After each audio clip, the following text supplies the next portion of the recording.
এ কারণে আল্লাহর রসুলের সাহাবী যারা, তাদের ব্যাপারে কথা বলা নিষেধ, সমালোচনা নিষেধ। সাহাবায়ে কেরামের আলোচনা হবে, কারণ সাহাবীর আলোচনা হইলে নবীর ইজ্জত বাড়তে থাকবে। কারণ নবীজির সাহাবীদের আলোচনা হবে, কিন্তু সাহাবীদের সমালোচনা নাই। সমালোচনা করা নিষেধ, আল্লাহর রসুল নিষেধ করে গেছেন। আল্লাহর নবী বলেন, আল্লাহ আল্লাহ ফি আসহাবি লা তাত্তাখিযুহুম গরাযাম মিন বাদি ফামান আহাব্বাহুম ফাবিহুব্বি আহাব্বাহুম ওয়া মান আবগাযাহুম ফাবিবুগযি আবগাযাহুম। আল্লাহর রাসূল বলেন, সাবধান, আমার পরে আমার সাহাবায়ে কেরামদেরকে নিয়ে সমালোচনা কেউ করবা না। যারা আমার সাহাবীকে মুহাব্বত করলে তারা আসলে আমারে মুহাব্বত করলে, কারণ তারা আমার হাতে গড়া ছাত্র, তারা আমার হাতে গড়া প্রশিক্ষণওয়ালা পরীক্ষিত ইমানের কাফেলা। যারা তাদের ভালোবাসলা তারা আমি রাসূলকে ভালোবাসলা, আর যারা সাহাবায়ে কেরামের সাথে দুশমনি করলা তারা কিন্তু আমি নবীর সাথে দুশমনি করলা। সাবধান, আমার সাহাবীদের পেছনে পড়বা না। এটা আল্লাহর রাসূলের নির্দেশ। আর সাহাবীদের ইমানের প্রশংসা নবীজি কিভাবে করলেন? নবীজি বললেন, আমার সাহাবীদের প্রত্যেকেই, সোয়া লাখ সাহাবী, সবাই কান নুজুম। নবী বলেন, আমার সাহাবীরা সবাই তারকার মতো ইমানদার, তাদের ইমানের জ্যোতি উজ্জ্বল তারকার মতো। বিআইহিম ইক্তাদাইতুম ইহতাদাইতুম। আমার সাহাবীদের জামাতের যে কোনো একজনকে যদি কেউ অনুসরণ করে সে আল্লাহর জান্নাতে চলে যাবে। অর্থাৎ সারা দুনিয়া মিলে যদি একজন সাহাবীর অনুকরণ করে তো সারা দুনিয়া আল্লাহর জান্নাতে চলে যেতে পারবে, হেদায়েত প্রাপ্ত হয়ে যেতে পারবে। সাহাবায়ে কেরাম এইরকম ইমানের মালিক ছিলেন।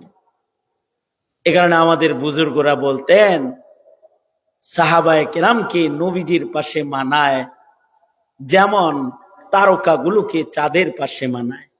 আমাদের মতো গুনাহগার মার্কা মুমিনদেরকে নবীর পাশে আসলে মানায় না, নবীজির পাশে আসলে তারকার মতো ইমানদার গুলাকেই মানায়।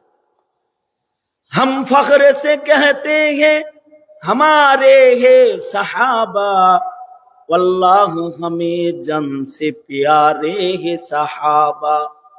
उस चांद जो रोशन हुआ बतहा के उफक पर, उस चांद के ताबंद सितारे है सहाबा, उस चांद के ताबंद सितारे है सहाबा। তারকাগুলোকে যেমন পূর্ণিমার চাঁদের পাশে মানায়, বিশ্ব নবীর শ্রেষ্ঠ নবুয়তের আলোর পাশে সাহাবায়ে কেরামের শ্রেষ্ঠ ঈমান গুলোকেই মানায়। সাহাবায়ে কেরামের কিছু গুণ নবীজির গুণের সাথে সাহাবীর গুণ একসাথে আল্লাহ পাক কোরআনে বর্ণনা করেছেন। আল্লাহ পাক বলেন, মুহাম্মাদুর রাসূলুল্লাহ, মুহাম্মদ সাল্লাল্লাহু আলাইহি ওয়াসাল্লাম আল্লাহর রাসূল, ওয়াল্লাযীনা মাআহু, এবং তার সাথী সাহাবী যারা, তারা অর্থাৎ নবী এবং সাহাবীরা উভয়ই আশিদ্দাউ আলাল কুফার রুহামাউ বাইনাহুম। নবীর গুণ বলতেছে, নবীর গুণে হুবহু গুণী সাহাবায়ে কেরামের গুণের আলোচনা একসাথে আল্লাহ পাক কোরআনে কারীমের মধ্যে তুলে ধরেছেন। অর্থাৎ সাহাবীরা নবীজির হুবহু নকল কপি সিরাতের, নবীজির হুবহু রঙে রঙিন হলো সাহাবায়ে কেরাম। এবং সাহাবায়ে কেরামের আরো কিছু গুণ, সাহাবায়ে কেরামের বিশেষ একটা গুণ হলো সাহাবায়ে কেরামের ইবাদতের ভেতরে ইমানের মধ্যে ভাটা নাই। ভাটা নাই। আমাদের ইমানে ভাটা অনেক বেশি, সকালবেলায় ইমানদার, সন্ধ্যাবেলায় নাস্তিক। আর সাহাবায়ে কেরামের ইমানের মধ্যে ভাটা নাই। সাহাবায়ে কেরামের ইমান, তাদের আমলের ভেতরে কখনো ভাটা পড়তো না। তাদের জওয়ানিতে যেমন ইবাদত ছিল, বার্ধক্যেও এরকম ইবাদত ছিল। আমাদের হলো মাঝে মাঝে ইবাদতের আর ইমানের জজবা আসে, তখন আমরা ইমানের জজবায় অনেক ফুলা যাই, আবার কিছু পরেই আবার জজবা আমাদের থাইমা যায়। ভূমিকম্পের পরের দিন খুব নামাজ পড়ছে একদিনই, এরপরেই শেষ, জজবা থেমে গেছে। অথবা কোনো বয়ান শুনলে একদিন একটু সোজাভাবে চলে, দ্বিতীয় দিন যায় আবার জজবা শেষ। অথবা চিল্লা লাগায় আসছে, আইসা প্রথম 7-8 দিন 10 দিন তো ইমামের ভুল শুদ্ধা ধরে, কেবল চরমনাই থেকে ঘুরে আসছে মনে করেন। জজবা এত বেশি যে আল্লাহওয়ালাদের সোহবতে কিছু সময় থাইকা আওয়াবিন চাষ একেবারে দুখুলুল মসজিদ তাহিয়াতুল উযু কোনোটা বাদ নাই। 7 দিন পরে যে নামাজের টাইমে বিড়ি খায়, জজবা খুব তাড়াতাড়ি শেষ হয়ে যায়। কিন্তু নবীজির সাহাবীদের একটা শান হলো, সাহাবায়ে কেরামের ইবাদতের ভেতরে কখনো ভাটা পড়তো না।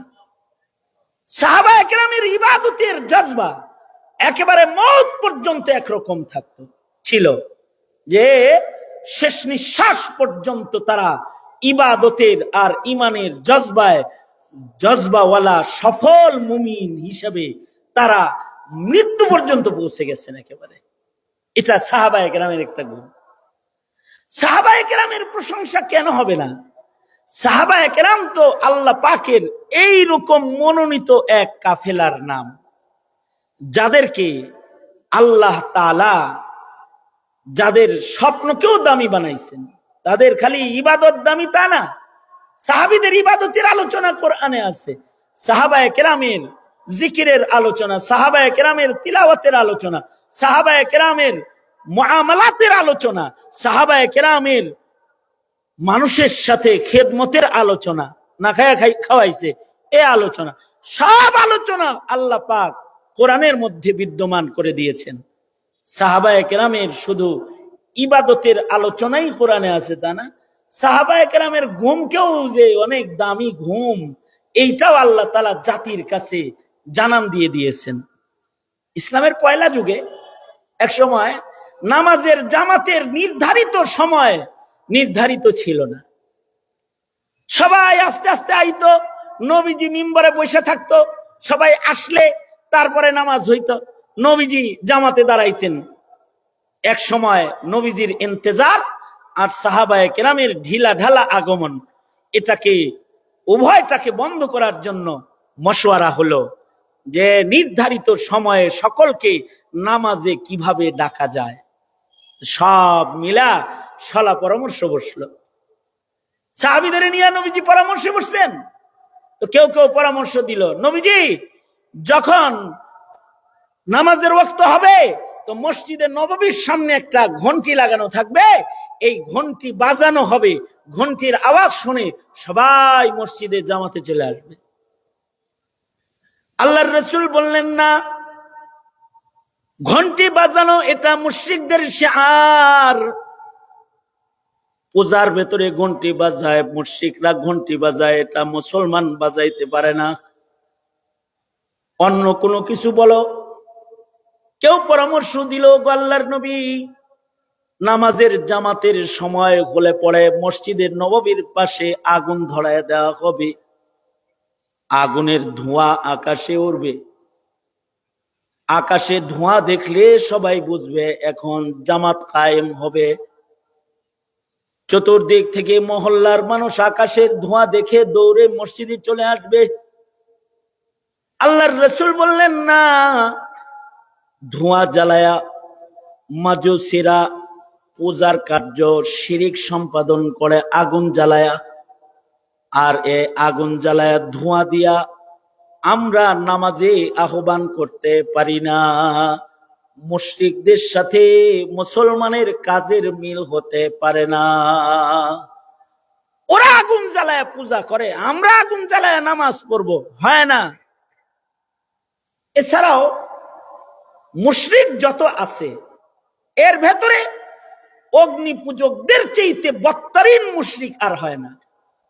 মুশরিকদের ভেতরে ইসলাম যেমন পুত পবিত্র, অন্যান্য ধর্মগুলো যেগুলো আছে ওগুলো মানব রচিত হওয়ার কারণে ওগুলোর ভেতরে বদতরিন হালত বেশি। অন্যান্য ধর্মেও নিকৃষ্ট কাজ আছে, কিন্তু মজুসীদের ধর্মে যে নিকৃষ্ট কাজ আছে এমন নিকৃষ্ট কাজ কোন মানব রচিত কোন ধর্মের ভিতরে নাই। মুশরিকদের ভেতরে নিকৃষ্ট কাজ, যেমন মনে করেন কেউ মুত খায়, গোবর খায়, এটা কি ভালো কাজ?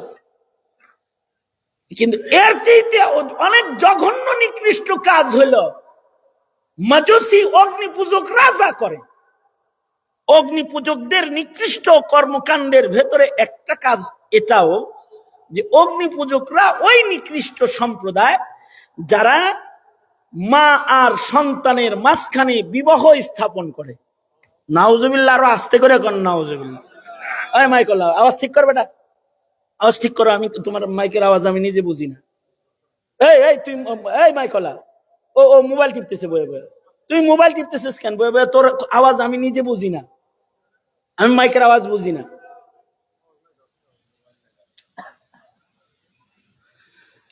তো অগ্নি পূজকরা হলো ওই নিকৃষ্ট সম্প্রদায়। নাউজুবিল্লাহ জোরে করে বললেন। আগেই কনকে আমি আগে কয়েলি পরে কন। অগ্নি পূজকরা হলো ওই নিকৃষ্ট সম্প্রদায় যারা মা সন্তানের মধ্যে বিবাহ স্থাপন করে। কত জঘন্য কাজ! কিভাবে করে? তাদের ধর্মে একটা নিকৃষ্ট নিয়ম আছে, সেটা হলো যে স্বামী স্ত্রী বিয়ের পরে পয়লা সন্তান যদি ছেলে হয়, স্বামী স্ত্রী বিবাহের পরে অগ্নি পূজকদের ধর্মের একটা নিকৃষ্ট নিয়ম, স্বামী স্ত্রী বিবাহ হওয়ার পরে প্রথম সন্তান যদি ছেলে হয় তাহলে অটোমেটিক জামাই তালাক। অটোমেটিক কি তালাক? স্বামী তালাক। স্বামী তালাক, বিবি তালাক না, স্বামী তালাক। এটা একটা নিকৃষ্ট পন্থা, স্বামীকে তালাক দেওয়া। আর রিজালু কাওয়ামুনা আলান নিসা, তালাকের অধিকারটাও আল্লাহ পাক মহিলাকে না দিয়া পুরুষে দিয়া পুরুষের কর্তৃত্বকে মহিলার উপরে প্রতিষ্ঠিত করেছেন। এ কারণে ইসলামে তালাকের অধিকার কার? এই কথা কন না, ইসলামে তালাকের অধিকার কার? এখন যে মহিলারাও যে তালাক দেয় আমাদের দেশে দেয় না, যেমন বাংলাদেশের পারিবারিক আইনে যেটা নতুন যেটা করে গেছে, এটার ভেতরে নারীকে তালাকের অধিকার দিয়েছে। নারীকে তালাকের যে গদটা মুসলিম বিবাহর রেজিস্ট্রি খাতায় এনেছে, এটা অগ্নি পূজকদের এক কার্যক্রম যা মুসলমানদের ঘরে সওয়ার হয়ে তারা প্রবেশ করায় গেছে। নারীদেরকে পুরুষ তালাক দেওয়ার তরিকা দিয়ে গেছে। এবার জামাই পছন্দ না হইলেই কয় যে ডিভোর্স, তুমি তালাক। এই অধিকার ইসলাম, তালাকের এই অধিকার এটা পুরুষকেই দিয়েছে। তালাকের মালিকানা পুরুষের, মহিলার না। তালাকের মালিক কে? জোরে বলেন, আরো জোরে বলেন। তালাকের মালিক কে? তো বলবেন যদি পুরুষ জালেম হয় নারী কি এই জুলুমের নিচেই বসবাস করবে? না, ইসলাম এরকম টেলিফোনে একজনের পছন্দ করে ফট করে তালাক দিয়ে আর এক জামাই ধরার নিকৃষ্ট নিয়ম খোলা বন্ধ করেছে আর কি। কিন্তু নারীকেও অধিকার দিয়েছে যে তোমার স্বামী যদি তোমার উপরে আসলেই জুলুম করে, যদি তার সাথে তুমি ঘর সংসার করতে নাই পারো, তাহলে মুরব্বীদের নিয়ে বসো, বৈশা খোলা তালাকের বিধান কায়েম করো। অর্থাৎ এ স্বামীর কাছ থেকে মুরব্বীদের মাধ্যমে তুমি তালাকের অধিকার নিয়ে নাও। তুমি তোমার নফসের উপরে তালাক দাও, অথবা মজলিসের মধ্যে স্বামীকে দিয়ে তালাক দেওয়া মুআমালাতকে খতম করে দাও। এটা রাত্রে 12টার সময় কারোর লোকে আই লাভ ইউ কয় না। আমি বুঝেন নাই কথাটা? আছে অধিকার, অধিকার দিয়েছে, তবে নিকৃষ্ট পন্থায় দেয় নাই। একটা সুন্দর পন্থায় ঘর সংসার রক্ষার এক সুন্দর নীতিমালার মাধ্যমে নারীকে অধিকার দিয়েছে। কিন্তু আশ্চর্য বিষয় হলো অগ্নি পূজকদের ওই অনুসরণ করে করে এখন অবাধে ডিভোর্স, তালাকের নিয়ম কাজী অফিসে বেশি চালু হয়ে যাওয়াতে এখন তো এমন হয়েছে যে বৈবাহিক রেজিস্টারের মাধ্যমে যারা সন্তান জন্ম হওয়ার লাইন খাড়া হয়ে গেছে। এটি অগ্নি পূজকদের একটা চক্রান্ত। এই অগ্নি পূজকদের ধর্মের নিয়ম হলো যে স্বামী স্ত্রী বিয়ে হওয়ার পরে যদি পয়লা সন্তান ছেলে হয় তাইলে কে তালাক? স্বামী অটো তালাক। কেন স্বামী তালাক? এজন্য তাদের ধর্মের নিয়ম হলো যে আগুন খুদায় আমাদের এই বোনরে এত পছন্দ করে যে খোদায় তাকে একটা ইনটেক স্বামী দান করছে, সুতরাং পুরান স্বামী দিলে। এবং তারা তখন মহিলাকে ভাগ্যবান মহিলা মনে করে তারা এসে মহিলাটারে গলায় ফুল মালা পরায় দেয়, তুই ভাগ্যবান ভাগ্যবান। এই মহিলারও একটু পূজা শুরু করে দেয়। আর পুরুষ যেটা বয়েছে বোয়ারায় কান্দে, ওরে দেয় সবাই বাতার দেয় আর কয় অসুবিধা নেই আর একটা করাই দিব। এই নিয়মের মাধ্যমে যে তারা মা আর সন্তানের ভেতরে বিবাহের বন্ধন স্থাপনকারী নিকৃষ্ট সম্প্রদায়, এইরকম হাজারো বত্তরিন কাজ এই অগ্নি পূজকদের ভিতরে আছে। এখন বলুন, যারা এইরকম নিকৃষ্ট তাদের ধর্মের নিয়মের সাথে নিয়ম মিলে কি নামাজে মুসলমান ডাকা ইসলামে রাখতে পারে? দুঃখজনক বিষয় হলো ফ্যাসিস্টরা যেরকম মূর্তি পূজা চালু করার জন্য মোড়ে মোড়ে মূর্তি খাড়া করেছে, ফ্যাসিস্টরা অগ্নি পূজা চালু করারও পায়তারা করে শিখা চিরন্তন শিখা অনির্বাণ নির্বাণ করেছে। আলেমরা তখন বাধা দিয়েছে, কিন্তু এরপরেও উলামায়ে কেরামের উপরে অত্যাচার করে এগুলো তারা করে গেছে। কিন্তু আমার দেশের মুসলমানদের চোখ কান আলেম সমাজ খুলে দেওয়ার কারণে শিখা চিরন্তন অনির্বাণ চলে, কিন্তু ওখানে কেউ যায় না, কুত্তাও পেশাব করতে যায় না, কারণ আলেমরা এর মুখোশ খুলে দিয়েছে। ইসলামের কোন নিয়ম নীতি মুশরিকদের সাথে মিলতে পারে না। এ কারণে আল্লাহর রাসূল বললেন, আগুন জ্বালায়া মুশরিকরা পূজা করে, আগুন জ্বালায়া আমরা নামাজে ডাকতে পারি না, এটা হবে না। অমীমাংসিত অবস্থায় মজলিস শেষ হয়ে যায়, সাহাবায়ে কেরাম যার যার মতো যার যার ঘরে চলে যায়। নবীর সাহাবীদের মধ্যে একজন নিরীহ কৃষক সাহাবীর নাম আব্দুল্লাহ বিন যায়েদ বিন আব্দে রব্বিহি। তিনি বাড়িতে যায় ঘুমায় গেলে ঘুমের ঘরে এই সাহাবী একটা স্বপ্নে দেখেন। সাহাবী স্বপ্নে দেখতেছে, মূর্খ সাহাবী। এই সাহাবী অনেক বড় আলেম নন, একটা হাদিস জীবনে শুধুমাত্র রেওয়ায়াত করেছেন, আর কোন হাদিস তার থেকে রেওয়ায়াত নাই।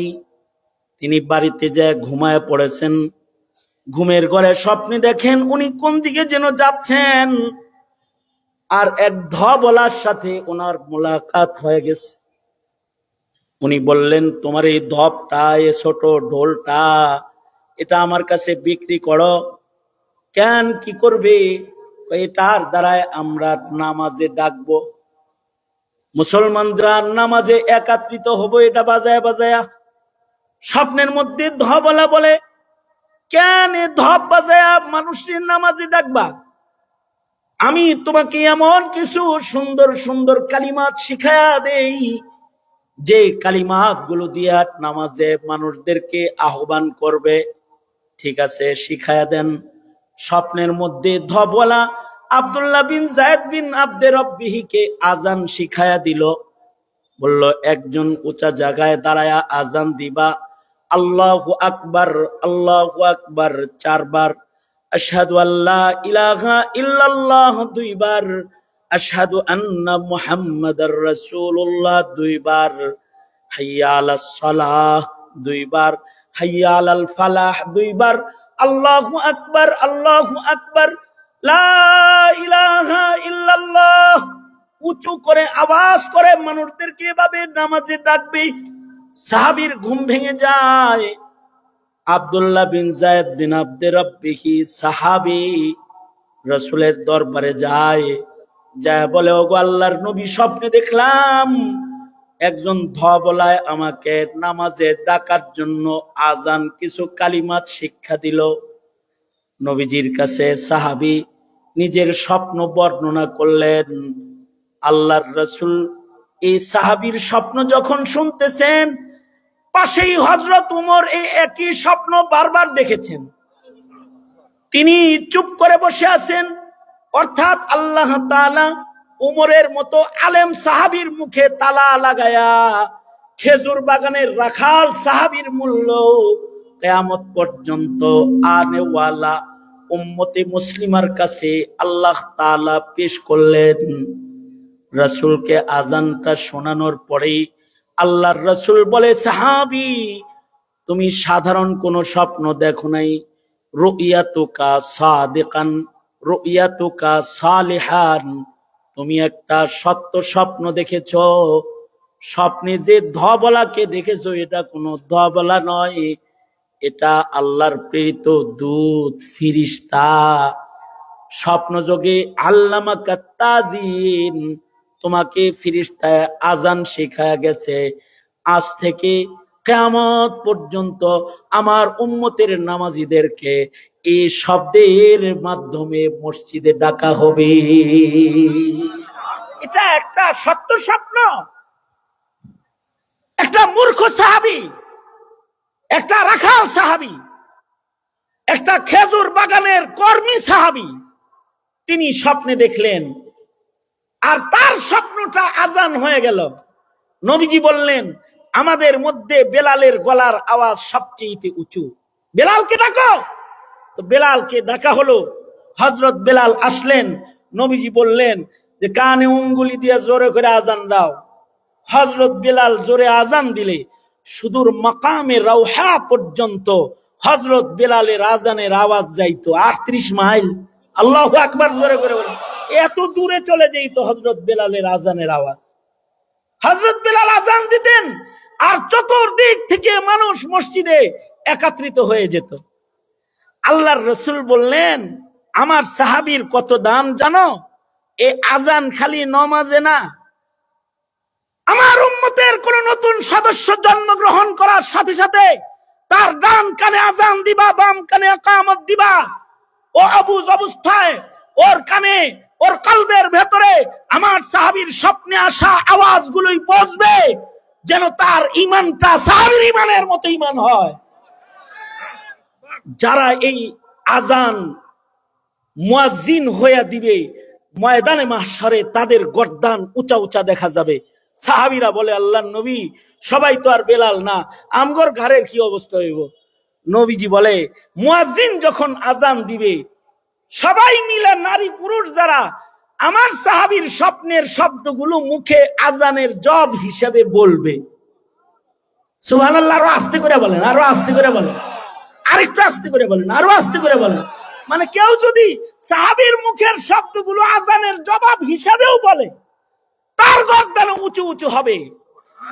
তার মানে কিয়ামত পর্যন্ত মুসলমান যা জন্মগ্রহণ করবে, সবার আগে সাহাবীর স্বপ্নের আওয়াজ পৌঁছবে। তার মানে সাহাবীর স্বপ্নটাকে আল্লাহ তাআলা ওহীর মর্যাদা দান করলেন। সাহাবায়ে কেরাম ওই জামাত যাদের স্বপ্ন ওহীর মর্যাদা পেয়েছে। নবীদের স্বপ্ন ওহী। যেমন বাবা ইব্রাহিম স্বপ্নে দেখতেছেন যে নিজের ছেলেরে জবাই করতেছে। ইব্রাহিম আলাইহিস সালাম ইসমাঈলকে ডেকে বললেন, ইসমাঈল, ইন্নী আরা ফিল মানাম, আমি ঘুমে স্বপ্নে দেখছি, আন্নী আযবাহুক, তোমার জবাই করতেছি। তো হযরত ইসমাঈল তো নবী, তিনি বুঝলেন যে বাবার স্বপ্ন এটা তো স্বপ্ন না, এটা তো ওহী। তিনি বললেন, আব্বা, আপনার স্বপ্ন এটা তো স্বপ্ন না, এটা তো ওহী। ইয়া আবাতি ফাআল মা তুমার, আপনি যা আদিষ্ট হয়েছেন ওহীর মাধ্যমে বাস্তবায়ন করুন।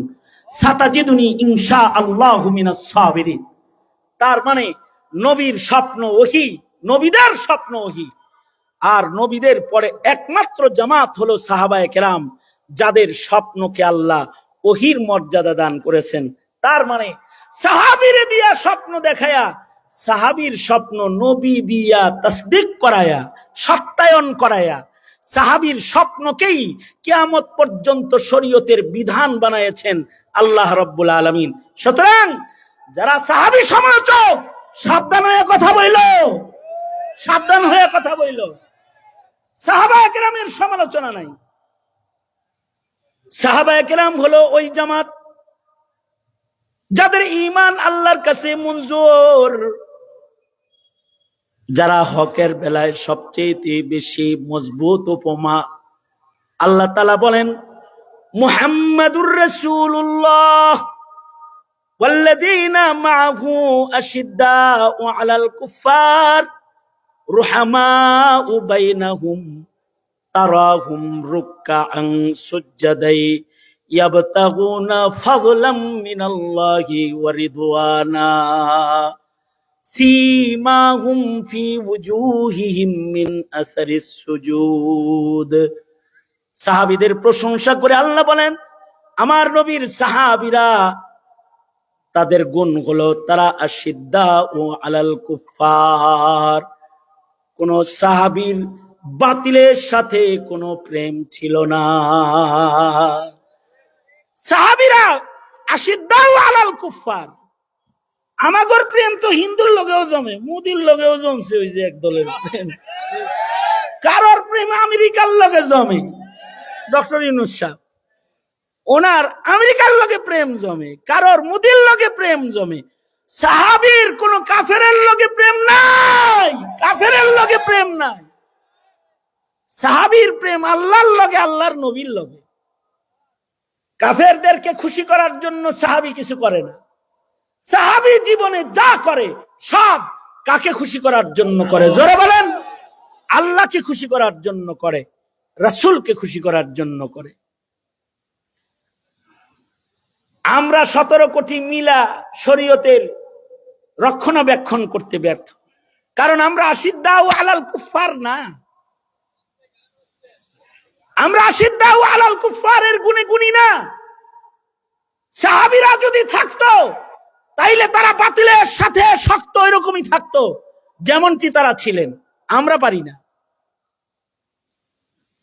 আমাদের মুসলিম দেশের নেতারা দেশ চালাবে কেমনে, এটা খাতির করার লেগে যায় কাফেরের কাছে, কাফেরদের সাথে মিটিং করে। সাহাবীরা তো কুফুর না, সাধারণ মাসিয়াত ও গুনাহের বেলায়, শিরিক বিদআতের বেলায় ওনারা শক্ত ছিলেন। যেমন আব্দুল্লাহ ইবনে মাসউদ রাদিয়াল্লাহু আনহু, সাহিবুন নালাইন, আফকাহুস সাহাবা, সাহাবীদের ভেতরে সবচেয়ে বড় ফকিহ ছিলেন আব্দুল্লাহ ইবনে মাসউদ, এবং নবীজির জুতার পাহারাদার ছিলেন।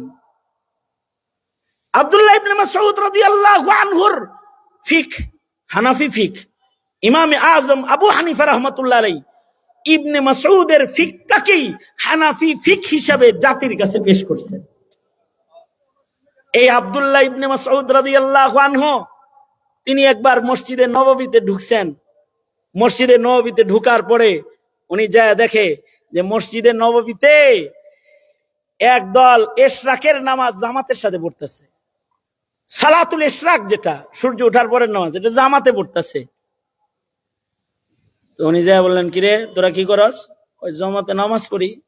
কি নামাজ জমাতে পড়স? ফজর কাজা হয়েছিল হেডা? কয় না না না না, ফজর তো মসজিদে জামাতে পড়ছি। এটা কোনটা পড়স? কয় এটা হলো ইশরাক পড়ি জামাতে, ইশরাক ইশরাক। হযরত আব্দুল্লাহ ইবনে মাসউদ বললেন, শরীয়তে ইসলামে যেই নামাজ জামাতে পড়তে হয় ওটা জামাতেই পড়তে হয়, আর নবী যেটা একা একা পড়ে গেছে ওইটা কিয়ামত পর্যন্ত একা একাই পড়তে হইব। তোরা এই ইশরাকের নামাজ জামাতে পড়া কার কাছ থেকে শিখছস? কার কাছে শিখছস? আরে ধুর রাহেন, বাদ দেন, এদিকে তাকান। আমার সময় শেষ, আপনার গান বন্ধ করতে করতে আমার টাইম শেষ। আর যেখানে মাইক সেটআপ ভালো হয় না সেখানে বয়ান করা ঠিক না, বয়ান করা ঠিক না। কারণ তাতে মাইক সেটআপের ত্রুটির কারণে বয়ান বোঝা যায় না, বয়ান করাও যায় না, বোঝাও যায় না। বয়ান করতে যায় তো শহীদ হয়ে যাওয়া যাবে, বুঝলেন না এই কথাটা? হ্যাঁ, আমার এই কথাটা শেষ করতে দিবেন, শোনেন না। আব্দুল্লাহ দুনা হাত উপরে তোলেন। আপনাদের হাত ভালো? হ্যাঁ, সিলসিল মারতে পারবেন তো? কি মারবে? হ্যাঁ, হাত তোলেন, হাত তোলেন, সোজা করেন। হাত ভালো নি, নাড়া চাড়া দেন দি। আপনাদের মুখ ভালো? মুখ মুখ ভালো দেখি। কান ভালো? কান ভালো? কান ভালো হইলে তো মাইকের দরকারই নেই। কান ভালো, মুখ ভালো?